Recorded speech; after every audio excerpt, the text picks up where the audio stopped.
கொடுக்கல. So commissioner, ஆனால் commissioner அந்த கேஸில் அவதூறு வழக்கு போடலாம்.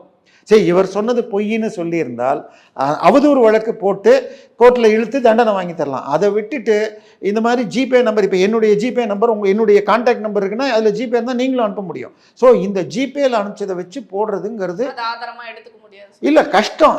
பிரச்சனை என்னன்னா கோர்ட்டுக்கு போய் நீங்கள் நிரூபித்தாதான் வெளியில் வர முடியும். இப்போ சவுக்கு போன்றவர்கள் பெரிய தொடர்பில் போலீஸில் இருந்திருக்காங்க. அவங்களுக்கு கூகுள் யூடியூப்லேயே மாதத்துக்கு 10-15 லட்சம் வருது. ஸோ வக்கீலுக்கு கொடுக்க முடியுமா? ஹைகோர்ட்டில் உங்கள் கேஸ் ஒரு நாளைக்கு கொண்டு வரணும்னு வச்சுக்கோங்க, 1 லட்ச ரூபா ஆகும். ரிட் பெட்டிஷனாக நீங்கள் போட்டிங்கன்னா வழக்கறிஞர் பெட்டிஷன் போட்டு அங்கே கொண்டு வரதுக்கு 50,000 ரூபா ஆகும். வழக்கறிஞரை இன்னொரு 50,000 ரூபா செலவு பண்ணாது. அதுக்கப்புறம் தொடர்ச்சியாக ஒரு நாளைக்கும் 10,000லேருந்து 50,000 ரூபா செலவு பண்ணும். ஸோ அந்த அளவுக்கு யாரால் பண்ண முடியும்? ஏன்னா இன்றைக்கி ஒரு சவுக்கை கைது பண்ணிட்டா மற்ற எல்லாரும் பயப்படுவாங்க. தேவப்பிரியா பயப்படலாம், 4ஆம் தூண், இனிமேல் இவரை கூப்பிட வேணாம், அவரை கூப்பிட வேணாம், யாரெல்லாம் எப்படி பூசி மொழிகிட்டு பேசுகிறாங்களோ அப்படி ஒன்று பண்ணுறாங்க. அதே மாதிரி இன்னொரு நபர்னு பார்த்தீங்கன்னா நம்ம ஏர்போர்ட் மூர்த்தியும் கைதாகி உள்ளே இருக்கிறார். அவர் பறையர் சமூகத்தைச் சேர்ந்தவர்.